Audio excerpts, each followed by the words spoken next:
बिस्मिल्लाहिर्रहमानिर्रहीम।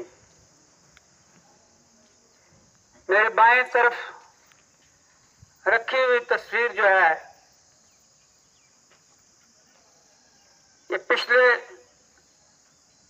200 साल में पैदा होने वाली एक अजीम शख्सियत है। मेरी मुराद सर सैयद अलैहिर्रहमत से 1817 ईस्वी में सर सैयद अलैहिर्रहमत की पैदाइश हुई दिल्ली के मुकाम पर, और इनकी वफात 1898 में मार्च 1898 में हुई, 27 मार्च 1898 में, यानी कुल इनकी 81 साल उम्र थी। कि ये आज जो हम तकरीब मना रहे हैं, एक बुजुर्ग की तस्वीर यहाँ क्यों लाई गई है और उसके जिक्र की जरूरत क्या है। तो जो भी आप में से पूरी तवज्जो से ये बातें सुनेंगे और उनको इस सवाल का जवाब भी मिल जाएगा कि हमने क्यों इतने बड़े एहतमाम के साथ आज मॉर्निंग असेंबली में ये फंक्शन नाम जो है क्रिएट करने जा रहे हैं। पाया गया है, उसके पढ़ने के बाद ये मुश्किल नहीं है कि बड़े आदमी ना पैदा हो उस कौम में। अब ये हमारी बदकिस्मती है कि हम उतने ज्यादा बड़े लोग पैदा न कर सके, लेकिन मैं ये फील करता हूं, और आपको भी जब बड़े हो जाएंगे मेंटली आप देखेंगे कि मुसलमानों में बड़े बड़े लोग, स्पिरिचुअल पर्सन यानी रूहानी शख्सियात, जो इंतहाई जिन्होंने जिंदगी अपने सिर्फ अल्लाह के लिए दे दी, उन्हें हम कहते हैं स्पिरिचुअल। सहाबा भी कमाल के लोग थे, लेकिन उसके बाद भी बड़े बड़े लोग पैदा हुए। शेख अब्दुल कादिर जिलानी, हमारे ख्वाजा मुइनुद्दीन चिश्ती, इस तरह से ख्वाजा निजामुद्दीन, और बड़े बुजुर्ग हैं, कितने के नाम लिए जाएं। खातीन में से राबिया बसरी, हसन बसरी, ये स्पिरिचुअल पर्सनैलिटीज। सबसे बड़ी पर्सनैलिटी सिर्फ साइंटिस्ट को ही नहीं कहा जाता, मैथमेटिशियंस को नहीं कहा जाता, प्रोफेसर या पॉलिटिशियंस को नहीं कहा जाता। मुख्तलिफ फील्ड्स में बड़ी बड़ी पर्सनैलिटी जो हैं आई हैं दुनिया में, और हमें ये पूरा अल्लाह का शुक्र है कि मुस्लिम कम्युनिटी में भी बड़े बड़े लोग आए हैं। तो ये रहा स्पिरिचुअल पर्सनैलिटीज का जो मैंने जिक्र किया। फिर उसके बाद हाईली क्वालिफाइड एजुकेशनिस्ट, साइंटिस्ट, बेहतरीन मेडिसिन के माहिर, बेहतरीन सोल्जर्स, बेहतरीन पॉलिटिशियन भरी हुई है तारीख मुसलमानों की। इसमें ये बड़े बड़े लोग आए हैं। मेरा ये अपना पॉइंट ऑफ व्यू है, जो भी कोई इंटेलिजेंट, सच्चा, ऑनेस्ट मुसलमान होगा, उसको बड़ी पर्सनैलिटी बनने में कोई देर नहीं लग सकती, क्योंकि इस्लाम में इतनी रिच नॉलेज है, इतनी ट्रू नॉलेज है, और इसमें कोई ज्यादा गुर्ख धंधा नहीं है। इसको आसानी से समझा जा सकता है और आसानी से उसको प्रैक्टिस किया जा सकता है और आसानी से बढ़ा जा सकता है। सर सैयद अलैहिर्रहमत भी एक ऐसी शख्सियत थी जो भी उस वक्त का माहौल था, इन्होंने अपनी तालीम हासिल की और मामूली मुलाजमत ज्वाइन कर ली, गालबन जुडिशरी डिपार्टमेंट में, महकमा अदालत में।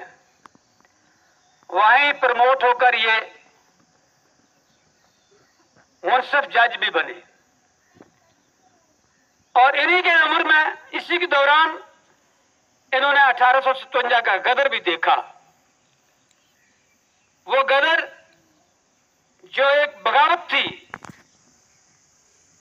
मुसलमानों ने, हिंदुओं ने, सिखों ने, हिंदुस्तान के तमाम सच्चे शहरियों ने मिलकर अंग्रेजों के खिलाफ की।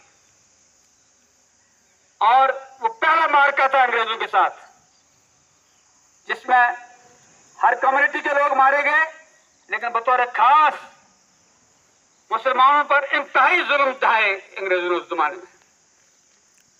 और जिसके बदले में उन्होंने सैकड़ों उलमा मार दिए, अवाम मार दी और तबाही बर्बादी कर दी मुसलमानों की बतौर खास, क्योंकि वो समझते थे ये एलिमेंट जो है ये हमें हिंदुस्तान में टिकने नहीं देगा।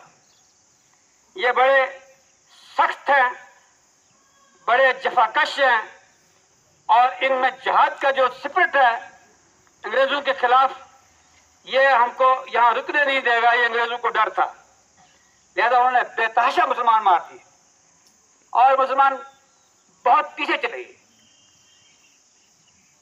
यानी उससे पहले ही ज़वाल आ चुका था, मुगलिया दौर खत्म होकर अंग्रेजों ने यहां पांव जमा लिए थे। ये बहुत ज़वाल याफ्ता कौम बन गई थी। तो सर सईद ने इस पर गौर किया कि किस तरह से कौम को सर से खड़ा किया जाए, और इसके गौर करने के लिए उसने पूरे हालात का जायजा लिया, यहां तक कि उसने यूरोप का सफर भी किया, यह देखने के लिए कि अंग्रेजों की तरक्की का राज क्या है। यूरोप के जो बड़े बड़े फिलासफर थे उनकी फिलॉसफीज को पढ़ा, यह जानने के लिए कि वो कैसे तरक्की कर रहे हैं। फिर उसके बाद अपनी कौम को इकट्ठा करना शुरू किया और अलीगढ़ मूवमेंट से पहले एक छोटा सा प्राइमरी स्कूल खोला, एक साइंटिफिक सोसाइटी बनाई जो आस्ता आस्ता एक कॉलेज की शक्ल में बन गया। खुद से सर सईद ने, जिसके नाम से आज सर सईद अलीगढ़ यूनिवर्सिटी या मुस्लिम यूनिवर्सिटी अलीगढ़ जो बनाई गई है, सर सईद की जिंदगी में नहीं बनी। उनके जमाने में इतना बड़ा तालीमी इदारा नहीं बना था, ये उनके बाद बना। अलबत्ता अलीगढ़ में उन्होंने बहुत सारी जगह लोगों से डोनेट कर ली थी। फिर जब उन्होंने ये तहरीक चलाई तो इस तहरीक के लिए जो उन्होंने क्या से क्या काम नहीं किया। वो हर अमीर के पास गए, हर फकीर के पास गए, हर नेक के पास गए और अक्सर बदू के पास भी गए। चंदा इकट्ठा किया अपनी इस मिशन के लिए। कितनी तकलीफ हुई उनको, कितनी परेशानी हुई। हालांकि बेसिकली ये एक मजहबी रहनुमा थे, मगर इनका ख्याल था कि हमें मजहबी तालीम के साथ साथ और दूसरे उलूम जो है वो हमें पढ़ने चाहिए। और इनका एक बहुत बड़ा कोट है, हमारे एक हाथ में कुरान, एक हाथ में साइंस और हमारे माथे पर कलमाए शहादत लिखा होना चाहिए।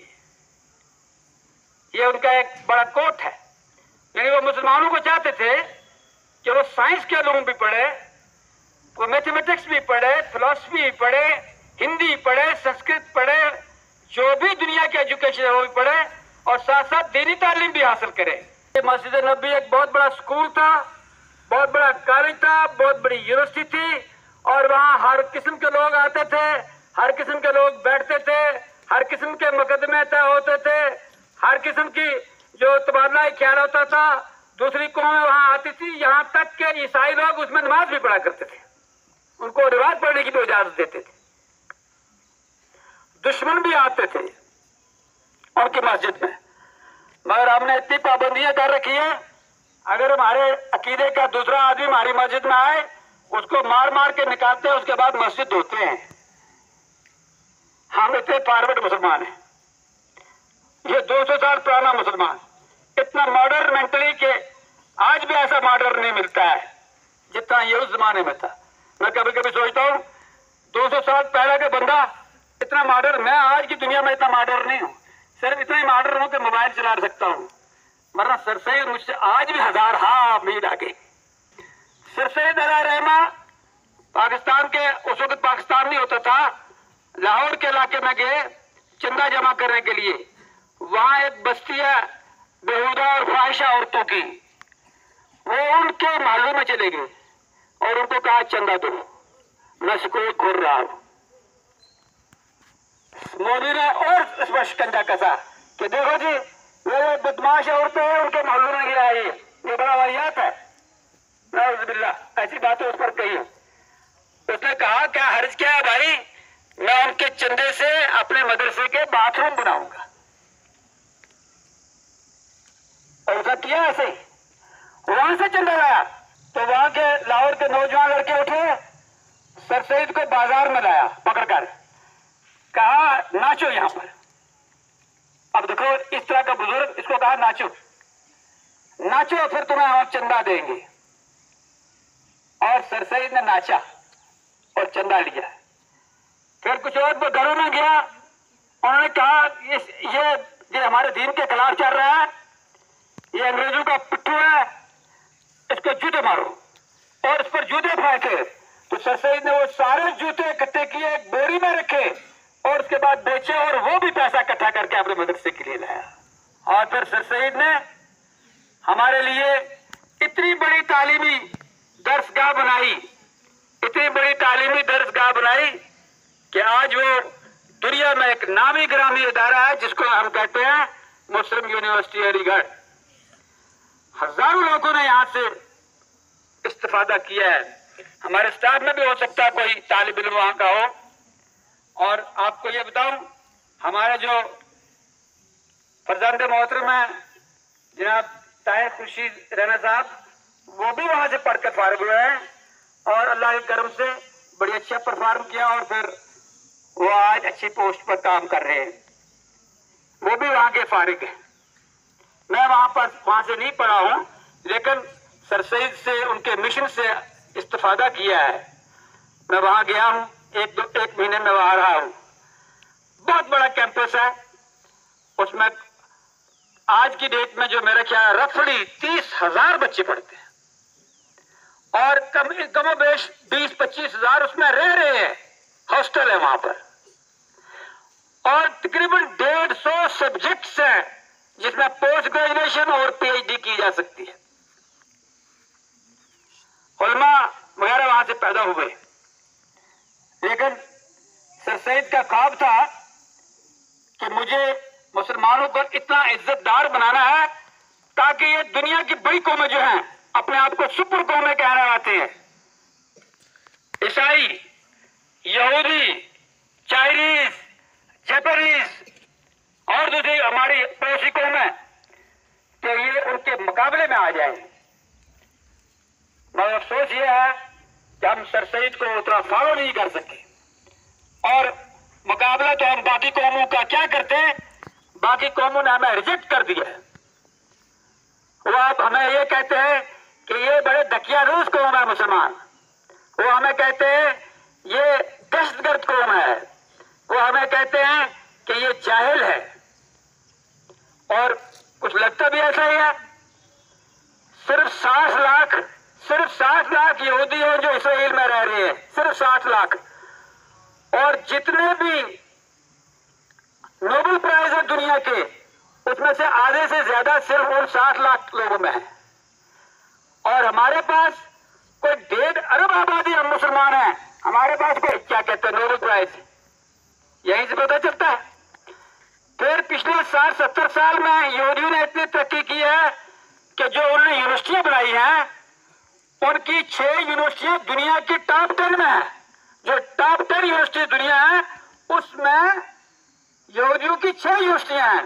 वेयर हमारी यूनिवर्सिटी अभी टॉप 10 क्या कि टॉप 100 में भी नहीं आई है, मुस्लिम यूनिवर्सिटी अलीगढ़। वजह क्या है? इसका हमें सोचना चाहिए।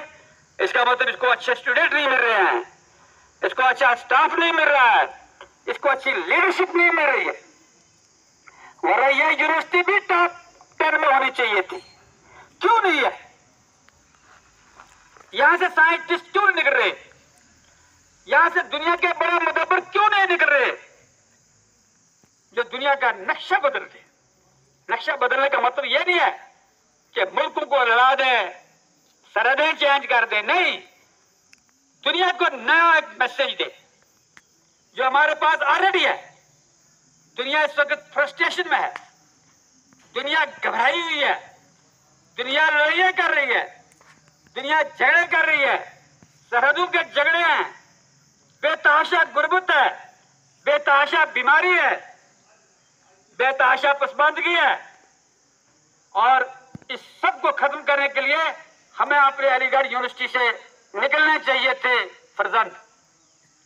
ये मैं आपसे भी कहता हूं, जो मैं उनसे कह रहा हूं जो मेरे सामने बैठे हैं, मैं इनसे भी कह रहा हूं, आपसे को भी कह रहा हूं कि आपको भी मुस्लिम एजुकेशन ट्रस्ट में आने का मतलब यही है। वरना अदारे तो यहाँ सैकड़ों हैं, एक से एक अदारा है, बल्कि एक इतने बड़े बड़े अदारे बन गए आप जोरी पोच में कि उनके एक कोने के बराबर हमारी सारी इमारतें हैं। मगर मैं इमारतों का कायल नहीं हूं, ना बड़ी बड़ी बिल्डिंगों का, ना बड़े बड़े कैंपस का। मुझे बड़े दिल वाले, मुझे बड़े दिमाग वाले लोग जो है वो तैयार करने हैं, और आप में से वो तैयार होने चाहिए। यही सर सईद का ख्वाब था कि वो बड़े दिल वाले, बड़े दिमाग वाले लोग पैदा करना चाहता था। वो दुनिया से जंग खत्म करना चाहता था। वो हिंदू और मुसलमान दोनों को कहता था, हिंदू मेरी बाएं आंख, मुसलमान मेरी दाएं आंख। और कोई आदमी ऐसा चाहेगा कि उसकी एक आंख निकल जाए? वो कहता था हमें मिलकर रहना चाहिए। और तासब को कहता था तासब इंतहाई बुरी चीज है, और जो आदमी तासब है वो बिल्कुल शैतान की नस्ल से है। ये तासब क्या होता है? मजहब के नाम पर दूसरे मजहब से नफरत करना, गुजर कश्मीरी से नफरत करे, पहाड़ी गुजर से नफरत करे, ये जो है इसे तासब कहते हैं। और तासब जो है ये असर हथियार है शैतान का। जो भी मुतासिब है, जो तासब करता है, वो बिल्कुल शैतान के कबीले में से, बल्कि बड़े करीबी रिश्तेदारों में से। हमें ऐसी नस्ल तैयार कर रही है, ऐसे लोग तैयार कर रहे हैं जो मुतासिब ना हो। उसके बाद मजहब को हमें लोगों को मारने के लिए इस्तेमाल नहीं करना चाहिए। मजहब का नाम है, मजहब एक सुई का काम करता है जो लोगों को जोड़ता है। सर सईद का कंसेप्ट यह था कि ये सारी दुनिया अल्लाह का अयाल है, और हमें इस अयाल की सरपरस्ती करनी चाहिए, हिफाजत करनी चाहिए। और आज के दिन जो सर सईद का मिशन था, उसी हवाले से ये चंद मारूजात मैंने आपके सामने रखी है।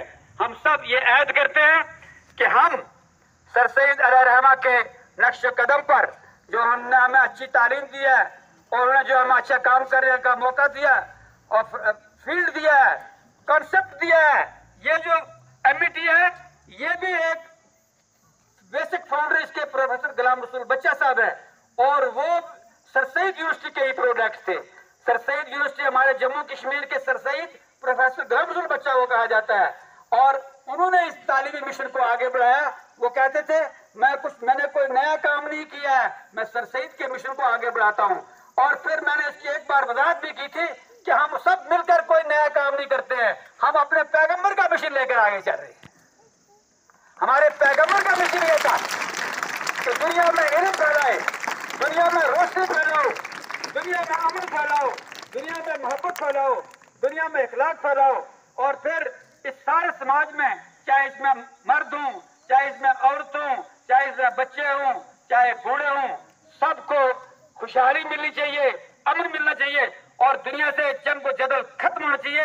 हमारी दुनिया का जितना सरमाया है, इसका टू थर्ड जो है वो सारे के सारे हथियारों पर लग रहा है। हमको उसको खत्म करना है और दुनिया को अमन का घर बनाना है।